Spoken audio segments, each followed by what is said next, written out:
What it do, bedtime crew? Hey man, listen, today I am here to talk about the next UFC pay-per-view that will be coming up sooner than you might realize. Obviously, there was no fights over the weekend. I didn't get to do a recap video. There was nothing that happened over the weekend. Brian Ortega versus Aljamain Sterling did not happen over the weekend. Today, I want to talk about something that was flashed during the broadcast, which is the full UFC 320 fight card. Pretty good fight card. I'm very excited for this event. Obviously, the main event, we will be defending our belt against Alex Pereira, Big Ank versus Alex Pereira 2. I'll be doing a video about that soon. Merab versus Cory Sandhagen, which is the reason why we are here as the co-main event. I think this is one of the most interesting matchups that the UFC could make against Merab, considering the fact that he's beat everybody else in the division. And I'm here to talk about my thoughts on this. At first, I'm not gonna lie, I was fence sitting this one hard. I was literally about to cook up a video like Cory Sandhagen has a sneaky good chance of winning this fight. And I will talk about what I think Cory Sandhagen is going to do well in this matchup and why I think there are some interesting things he could do to be dangerous against Merab. But upon further review and upon thinking about this a little bit more, I just have to pick Merab, and I have to pick Merab by domination. I think Merab is improving with every single fight, and this guy is developing finishing abilities at 33 years old, 35 years old, however old he is, 34 years old, and he is just on such a monumental run right now that I have to say Merab will not only beat Cory Sandhagen, I think he's going to absolutely mog Cory Sandhagen and low-key like 50-45 him, maybe 49-46 him. Potentially get a 10-8 on a scorecard or something like that. I really feel like Merab is going to like fuck up Cory Sandhagen. And it actually is sad to me because you guys know me. You know I love to get on here and make videos like, I don't know, man. I don't know, dude. Charles can do it against Ilya. You know what I mean? You know I love to do that shit. You know that, right? But I just can't pick Cory Sandhagen. I cannot convince myself that Cory Sandhagen is going to go out there. Dude, he's switching stances, dude. Dude, he's controlling the freaking void, dude.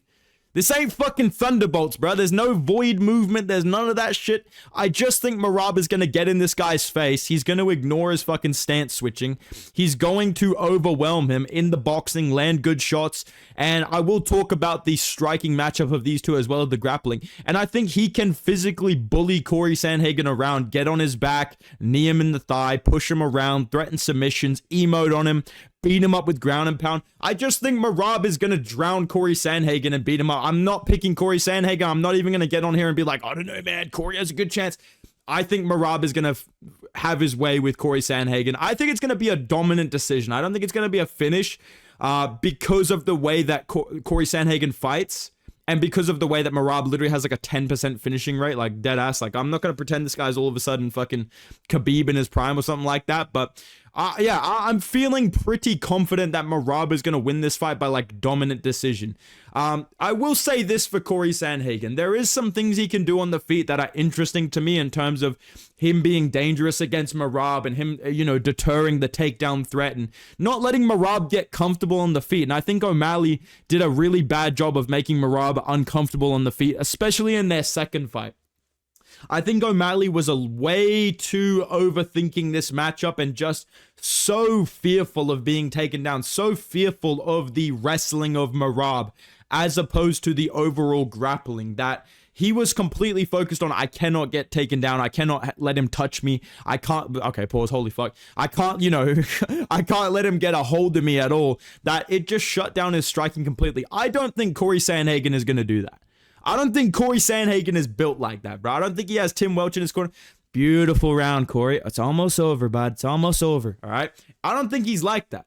I do think Cory Sandhagen is going to go out there and try and fluke a KO in this fight. I think he's going to try and fuck up Merab. I really believe that. But in terms of the striking, there are things that are interesting to me. I think Cory Sandhagen switching stances is actually, I know it's a meme, I know I've made fun of it, but it is actually very effective when you do it correctly. And Cory Sandhagen is very, very good at using multiple, you know, attacks from southpaw, from orthodox.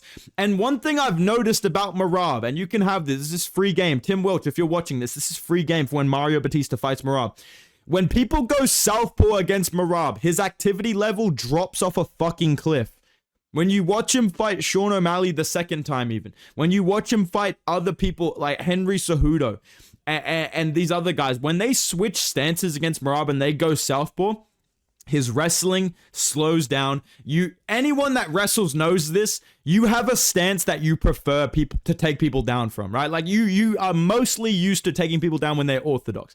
It's easier to get a single leg. You feel more comfortable. Double legs, you just have better depth perception of where their hips are. You can shoot a double leg better. When they are southpaw, it's almost like, okay, can you just switch back so I can shoot a fucking takedown? That happens to Merab as well in these fights. When people go southpaw, his wrestling slows down. His activity level on the feet slows down. He's kind of just waiting for you to switch back.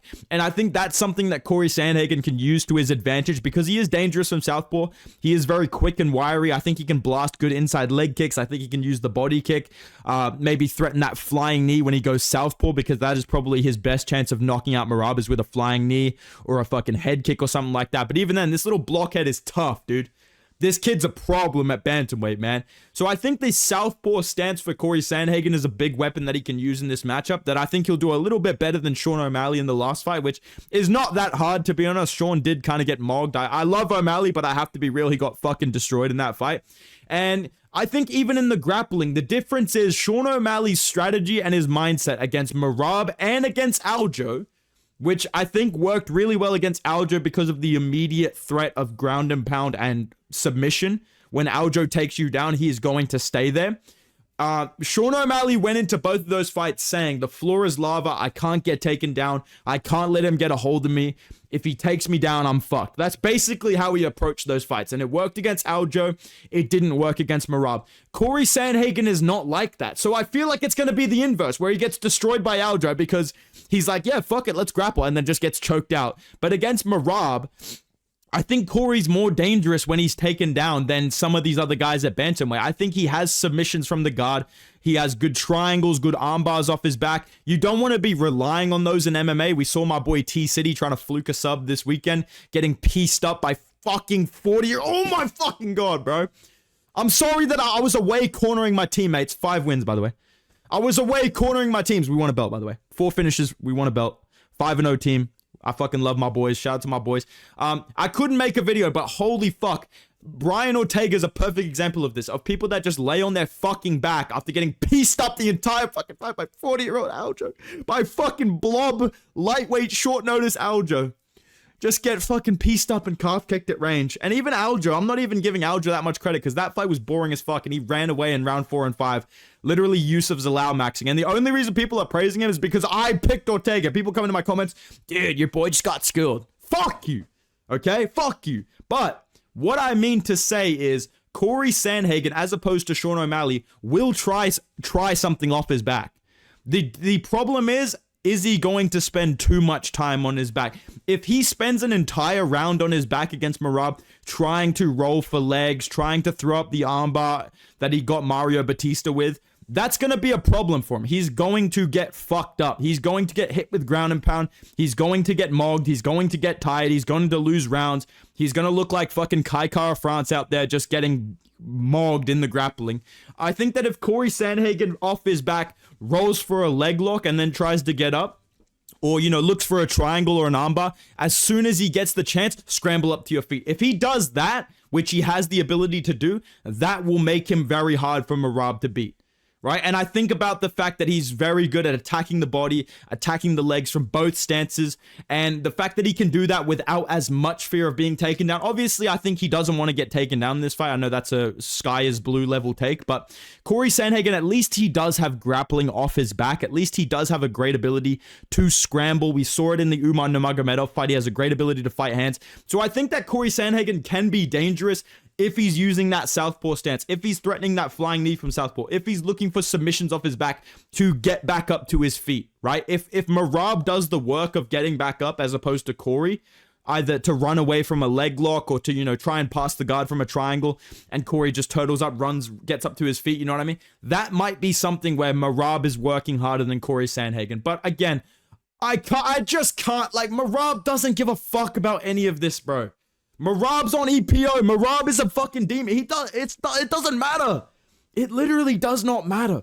Merab is going to win this fight, and he's going to mog Cory Sandhagen. He's going to bully him around physically. And here's one thing that I'm going to let you guys in on. If you're like a stats nerd and you're like a, you're switching stances in front of the whiteboard, you're drawing beakers and test tubes, as the great Lucas Tracy would say back in the day.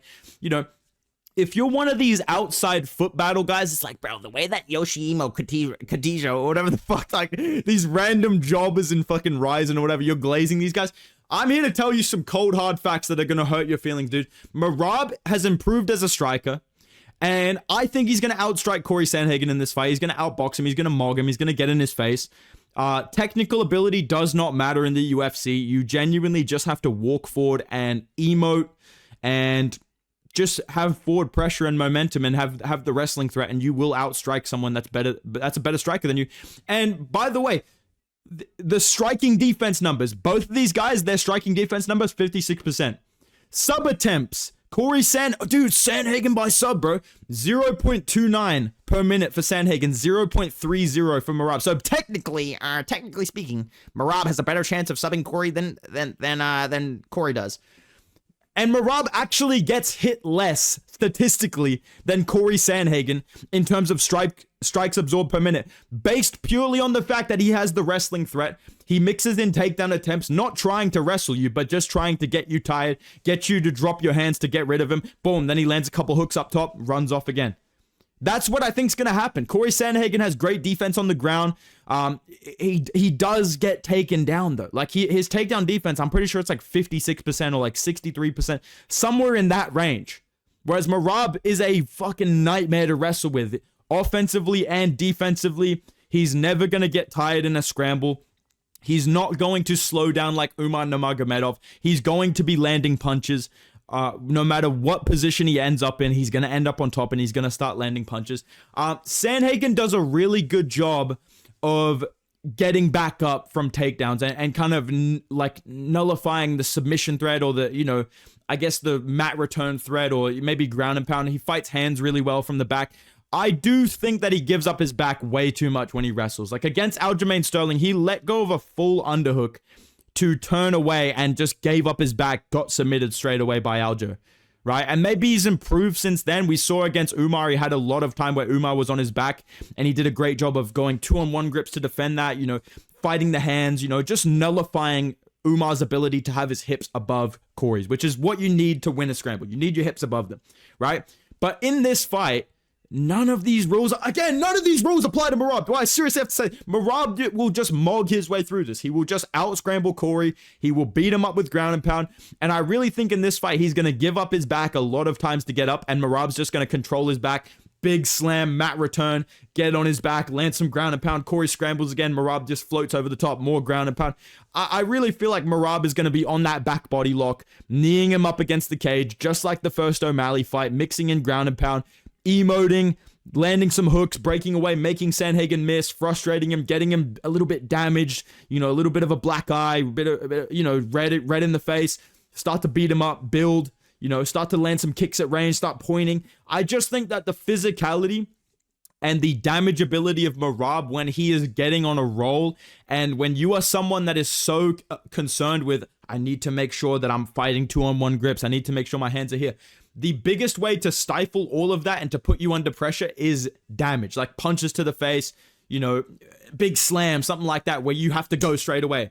That's when you make mistakes, just like Aljo against Sandhagen the first time. When you are under that pressure and you think, oh, fuck, I need to get out of here. Boom, I'm going to turn my back. Boom, you're done, right? I don't think Merab's going to sub this guy. I will say that. I think Merab is most dangerous in terms of submitting you from that front headlock position. Like whether it's the guillotine where he rolls back or whether it's, he got O'Malley pretty good with that front headlock, and O'Malley turned his back to the mat to try and defend it, and Merab turned it into, it says a north-south choke. It looked more like a ninja choke to me. He got that grip that you would get for a ninja choke. But what I'm saying is, unless Sandhagen gives up his neck in that front headlock position, I think he's going to have a lot of time of Merab on his back. And I don't see Merab locking up a rear naked choke. Maybe I'm wrong, but I think Merab's just going to take his back, beat him up, ragdoll him, emote on him, somehow outstrike him.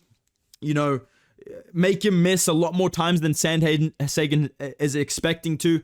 And I feel like Merab is going to win a dominant decision. I could see a 10-8 round at some point with ground and pound or maybe a sub attempt. I think this is going to be a pretty one-sided fight. Like I said, I was considering heavily like fence-sitting this matchup, being like, I don't know, man, the Southpaw Sandhagen, but I think that can win you exchanges. I guess that's the way I'll describe Sandhagen's fighting styles and what he's good at in this fight. I think Sandhagen can win a lot of exchanges in this fight. I think there's going to be moments where he lands some slick shit on Merab, then he makes him miss, then he defends a takedown. You know, there's going to be moments of that, but 5 rounds of it, I just don't see that. Sandhagen loses momentum so quickly in some of these fights as well, especially in the big matchups, right? I don't want to bring the fucking Skip Bayless, you know, Skip. I don't want to bring the Skip Bayless like he's LeChoke, he's LaFraud. Like, I don't want to bring the Cory Sandhagen has no clutch gene allegations into this, but am I wrong? Is Cory Sandhagen not the type of guy to fumble this type of fight? I'm sorry, but I just have to be real. Cory Sandhagen, I think in terms of the momentum that Merab has, is a big factor. The clutch gene or lack thereof for Cory Sandhagen in title elimination bouts and now in a championship bout, I feel like that's another factor that goes into this. That's an intangible. But looking purely at the matchup, I think Sandhagen from Southpaw will be dangerous. I think he'll do well to scramble, but I think he's going to give up his back a lot. And I think he's going to spend a lot of time with Merab, holding him from the back, looking to threaten that guillotine, but Cory does a good job of defending it, but gives up position to defend that submission. And I think Merab's just going to have a lot of control time, a lot of ground and pound, a lot of emoting. I think he's going to have moments where he physically bullies Cory Sandhagen, pressures him backwards on the feet, does better in the boxing than people expect. And I think that he just has that grit and that determination, like that, just that mindset and the physicality versus Cory Sandhagen being so technical. I just can't think of that many fights where the technical guy really just does have his way with the guy that's trying to get in his face, right? Like, even if you look at an example where that guy won, like Leon versus Usman, the entire fight, Leon was getting bitched. You know what I'm saying? So maybe Cory Sandhagen pulls out a flying knee or a head kick. But I think for the most of this fight, and I'm going to say Merab is actually really durable. And I used to think he was chinny, but looking back on it, he actually is very durable and very good at surviving, even if he does get rocked. And he builds as a fight goes on. I think Merab is going to do most of the dominating in this fight. I think he's going to win most of the exchanges. I think he's going to have success on the feet. And I think once he mixes in the grappling and gets physical with Cory Sandhagen, it's going to be a big difference. And he's going to control Sandhagen and beat him up and emote on him. And yeah, I'm not going to fence sit this one. I may fence sit Pereira Magomed Ankalaev too. I may fence sit some of the other matchups on this card. But this one, I'm going to say Merab. And maybe I'm cursing this dude right now, but I'm going to say Merab will win this fight. He will put on a one-sided performance against Cory Sandhagen. I think it's going to be, like I said, a 50-45, maybe a 49-45 or something like that. I really feel like I can try and convince myself that Cory Sandhagen's going to win. And trust me, bro, when I see shit like this, 91% to 9%, I really want to be that guy that's like, dude, I don't know, man. Sandhagen, bro. You know what I mean? I want to be one of those guys right now that's online being like, dude, imagine picking Zhang Ming Yang, bro. Dude, this was easy free money. Thanks, Johnny Walker. Like, these guys. I want to be one of those guys. Everybody wants to be one of those guys, right?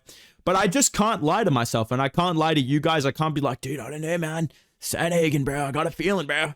Maybe I'm wrong, but I feel like this is one I'm not going to overthink. I'm going to say Merab will get in his face. He will bully him. He will get physical. He will out-grapple him. He will randomly outstrike him as well. And I genuinely don't know who beats Merab. Like, when I look at this bantamweight top 15, like, who the fuck is supposed to beat him? Who is supposed to beat him? Because he already mogged Jan. And I'm interested. I'm not even going to lie. I'm not even interested to see Jan get a rematch. Like, I think Song Yadong, maybe that would be interesting, but even then, he slows down as fights go on. Jan, I'm interested to see what he changes, but I still don't think I would pick him. I think maybe if Umar gets a gas tank, he might be the guy to beat him, but even then, this guy got rocked by Merab, dude. He almost had the actual meme of like, yo, bro, wake up, man. You got put out by Merab, bro. You know what I mean? He almost had that happen to him. Like that is just what it is. So I'm going to say that Merab is going to put on a very dominant performance in this fight against Cory Sandhagen.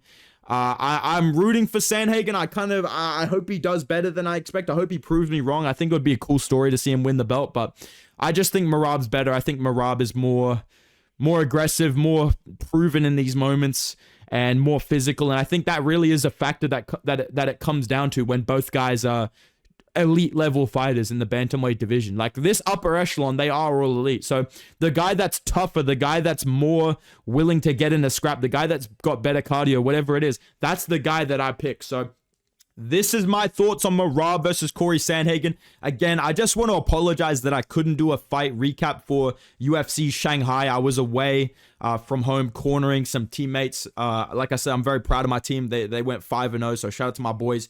But I did watch the card. Obviously, I'm very upset that the Eagle got his beak broken. I think you guys will be happy to know that my entire house of teammates was making fun of me when Ortega lost. So don't worry, guys. I did get the age like milk in real life when that happened. Aljo, I didn't like the performance from him. Obviously, Ortega looked like shit, but I guess I can kind of draw that up to maybe it was the weight cut. And I also just think he's washed, to be honest. Just no wrestling, no attempt to change things up at all. Just 4 rounds of walking at Aljo getting pieced up. But for Aljo, I just don't rate that. Like, that's just not a... I feel like people that beat Ortega, they dominate him. They really destroy him. Like that. Like, when you beat Ortega, it is usually like a one-sided beating. Like, you fucking take him down, you beat him up in the guard, you know, you drop him or something like that. And I just think Aljo just did the classic Aljo thing of he did a good job of not shooting takedowns to not get tired and not get out grappled. I think that was a smart game plan. The calf kicks were really effective. Those were good from Aljo, but I do feel like Aljo, it was just like a mid-level performance. It was a pretty boring fight. I'm very amused that Zhang Mingyang lost. I'm very sad that Lona Kavanagh got fucking flatlined, but Charles Johnson just... This guy is literally King Boning the flyweight prospect. So all in all, I did enjoy the highlights of UFC Shanghai. I wish I got to watch more of it, but yeah, I apologize I couldn't do a video for it, boys. I will be doing a video this weekend for UFC Paris, so stay tuned for that. Subscribe to the channel for more prediction videos, more tier lists, more breakdowns, more ranting, and all that shit. Appreciate you guys so much for the support, and yeah, boys, have a good one. I'll see you in the next video, man. Goodbye.